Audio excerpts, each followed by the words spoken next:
Not a matter of if, but when crisis will rock your world. I'm Roshini Rajkumar, crisis strategist, licensed attorney, and host of The Crisis Files. A big moment for The Crisis Files as we bring in our 200th episode. Kind of timely as the United States celebrates its 250th birthday. And to celebrate, we have just the person. Jimmy Sengenberger is a Denver-based radio host and investigative columnist for the Denver Gazette. He reports on and investigates election topics. Jimmy is here for the case file I call Ballot Box Blues. As this episode drops, the U.S. is well into midterm 2026 elections. The madness, the media ads, the mudslinging, it's all there. Jimmy, you and I share a love of the U.S. Constitution. You often end up covering this continual erosion, though, in election systems and the confidence in election systems. Yeah, Roshini, first of all, congratulations on 200 episodes. That is absolutely phenomenal. I'm very excited and honored to be here for that. And no timelier topic than this one for the 250th anniversary of the birth of our country, which brought forth a republic, if we can keep it, a republic ultimately with the Constitution in 1789 that enshrined the notion that we, the people, shall rule, which means elections. Elections are so pivotal to and Jimmy, what we do as a I get goosebumps when you even say all that. That's how much I love the Constitution. So thank you for reminding us about that history. Yeah, well, absolutely. And it's fundamental to who we are when we talk about the idea of a democratic society. Elections are so important. And that means if we have confidence in our elections, then our society will thrive. But when we see the erosion of confidence, that causes the opposite, which means more troubles ahead. And as we look at the 250th anniversary of our birth as a country, I think it is very important to discuss a little bit about that. So you're covering this topic, and you cover other things too in your investigations, but specifically when it comes to the electoral process as well as elections, the ballot box, our episode Ballot Box Blues, we really are at a time when there are inconsistencies, there's lack of trust, there's even a cottage industry on that lack of trust. Give us that kind of insider glance into that. Yeah, here in Colorado, where I'm based, we have a major national case that's garnered extensive national attention, and that is of a former clerk and recorder in Mesa County in rural Colorado that she had engaged in an election security breach while she was the clerk and recorder for her county. Now, you're not supposed to engage in anything of the sort when you're doing the work of the people. She ended up getting sentenced to just shy of 9 years behind bars in that breach because she had brought in a third-party person to pretend to be somebody else, an imposter pretending to be somebody else, and she lied to her own staff and to staff of Colorado's Secretary of State to make that happen, hence 4 felony counts. And needless to say, she did this in pursuit of demonstrating how vote flipping can happen using voting machines and so forth. Now, all of her reports have been debunked, including by the Republican district attorney, and she's a Republican, mind you, of Mesa County, who put out an investigation specifically into some of her most serious claims. Yet that has not stopped Tina Peters from becoming a national hero who now has been granted clemency by Colorado's Governor Jared Polis. She is now out on parole, despite this, serving only a fraction of her sentence. There's a long story behind that in and of itself, but to kind of really put a pin on the industry point, already her website has the ability for people to donate to support her now that she is out of prison. You have people from Mike Lindell and Patrick Byrne on the national stage and others that are really bringing a slew of different people, a wide network of people across the country to help perpetuate falsehoods about our elections that have then as a result, brought about a lot of money that has been made, and also distrust in our elections. In other words, profiting off of delegitimizing Well, and even elections. the profiting piece, I really want to get into. So even you saying she has this website, she probably didn't have her own named website when she was just a clerk in Mesa County, but all of this attention and everything that's happened, serving jail time also. I mean, it gets a little crazy. And you mentioned she was a Republican, but this kind of stuff is happening regardless of party stripe, correct?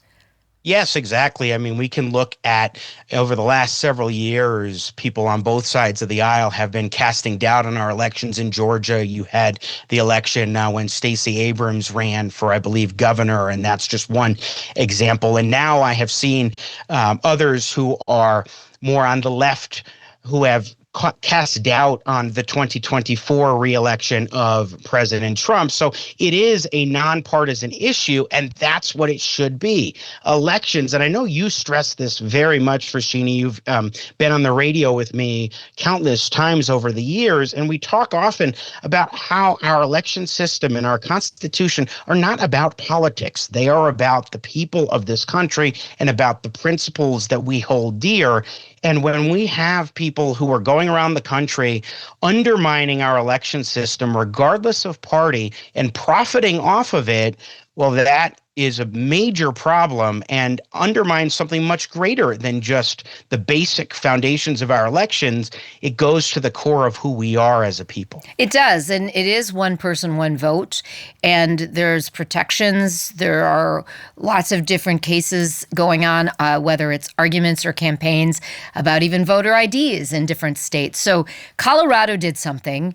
It is the third state to go only universal, I should call it, mail ballots. So it happened, but then tell us what's happened since. Yeah. So in 2013, Colorado became the third state in the nation to go to universal all-mail ballots. So every person in this state receives a paper ballot in the mail. Now they can mail it back, or there are drop boxes all over the place that are secure, that have specific legally required security features for those ballot drop boxes. And that's how I will vote. I'll roll up on election day or the day before, and I'll drop off my ballot in a ballot drop box, and then it will be counted. And that system has worked very well for Coloradans, and it has been improved over time in terms of the enhanced security features and different aspects that have been changed because the legislature has recognized, okay, what can we do to do better? It's one of the virtues of the states being the primary responsible party for how elections are run, means that there's greater flexibility for states to decide what works best for them. And so in Colorado, for 13 years now, we have been using vote by mail, but in the sense that you get the ballot by mail, but you have multiple ways that you can return it, including in person at a vote center. You can even request another ballot. You don't have to, this is the big thing, you don't have to request a mail ballot. This is not just an absentee, hey, send me a mail ballot. You get it automatically. One of the problems, though, that we've seen because of the Tinas Peters case and others is an undermining and diminishing of the confidence in that system among at least some people in the state of Colorado, because they've been told, well, those ballots may be received by you, but then what happens with them? Or what if you don't get your ballot? But then you got the voting machines, and those machines are going to be tabulating the votes. Never mind that human beings are actually overseeing and directly involved in that process. This isn't just AI counting ballots. Exactly. I mean, and that's the thing. I would hate to see that we get to a day where humans are not involved, because I do think, yes, there is such a thing as human error in counting, but it is such a ritual, voting in the United States. There's no religion about it, but it is a ritual. And as you've pointed out, the protection of it and what our founders wanted. And again, not everyone got to vote, even in the beginning years and decades, even centuries of our country. So women have fought, people of color have fought, all kinds of people have fought to be able to vote legally. So now, when there are all these legal challenges and the very essence, the very fabric of voting and trust in voting is being questioned, that gets very scary, Jimmy. Yeah, and here's the thing that's important to keep in mind.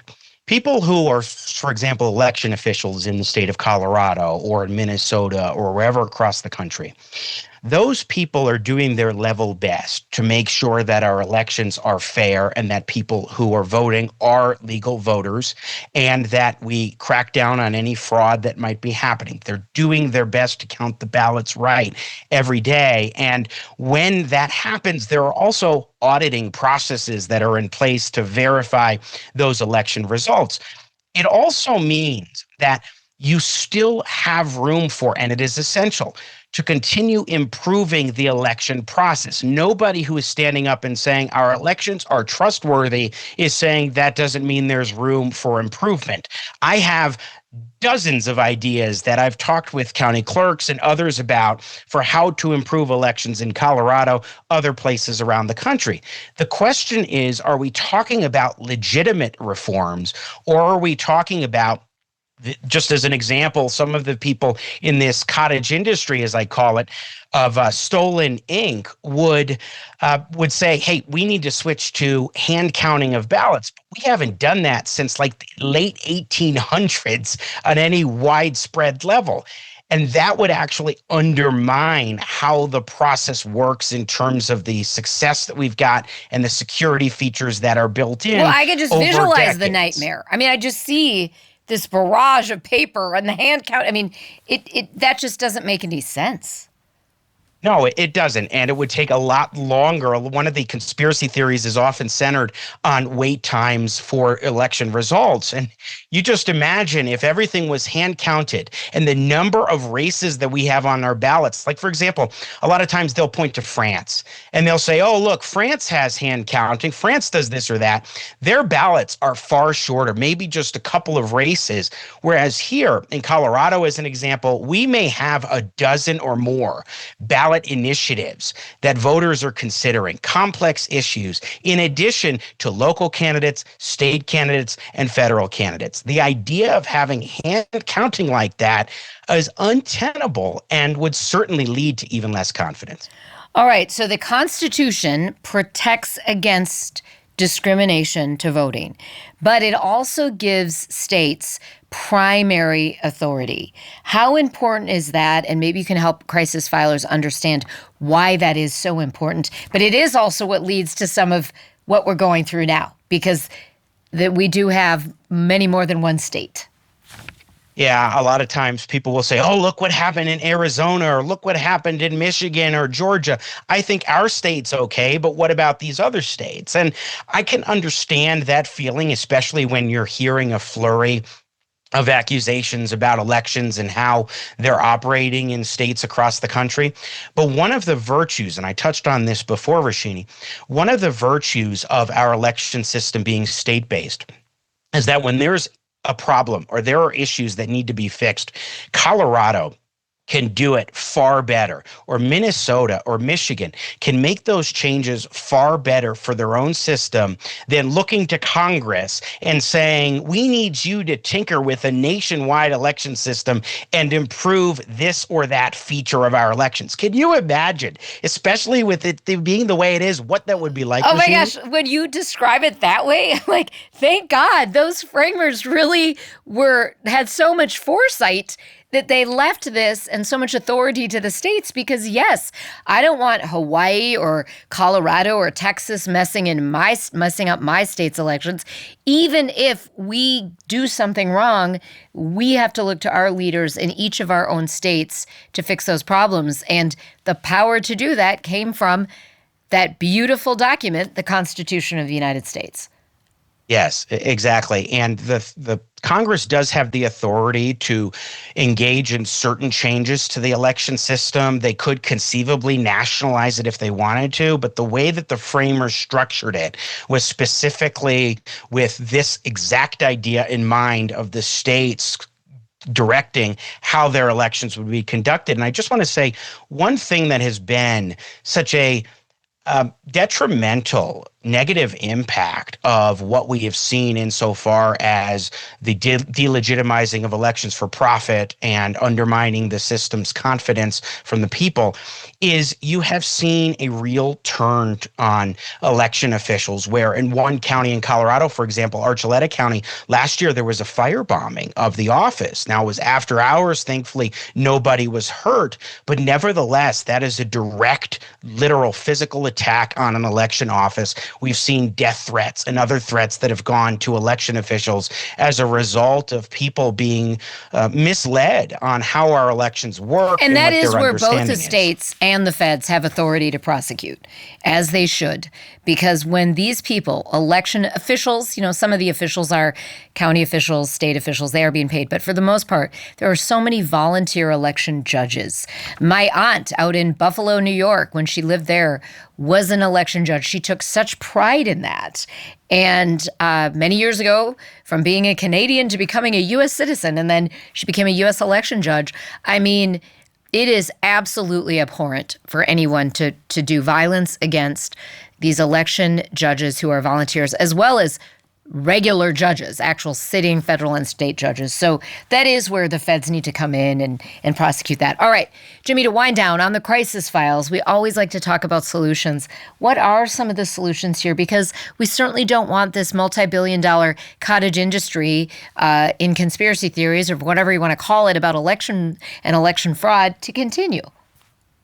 Yeah, I think number one is education, and education in a way that doesn't demean or diminish people who have questions or who are skeptical. That doesn't mean that you have to take seriously the outlandish claims that may be coming and you can dismiss those, but you have to take seriously the concerns that will come up when a voter, say, might come to a county clerk's office and say, hey, I have this question or this concern. Walk your constituents through the process. Encourage them to be an election judge or a poll watcher or any of those volunteer roles that you have, because that oftentimes will nip those in the bud because of that hands-on experience, that first-person knowledge and ability to then go to their friends and say, well, that's not exactly how I saw things. So education on the election system is first and foremost. And number two is I think we need to be very careful, and this is something from the media on to elected officials to other prominent political figures or officials in other capacities.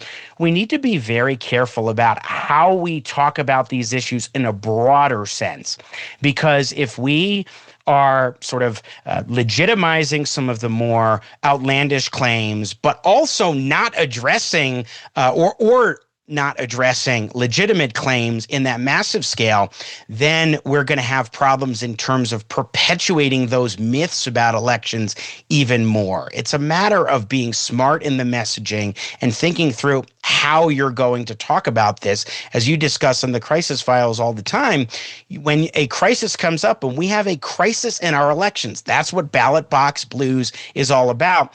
You have to think through, okay, what is going to resonate as a message and what can we do to improve the system as well? And then talk about those things you're doing proactively, whether you're a legislator or a county clerk or a secretary of state, to help improve the system more than it already is. Those are a few ideas that come to my mind. Those are some great ideas. And you also point out some of the actual officials who it is their responsibility, their very being is about protecting elections. And those are also some of the people that you can go to address your questions, to be fair. I mean, be courteous, be respectful when you're having these questions, as you so wisely advise, but they are the ones who also hold some fonts of information.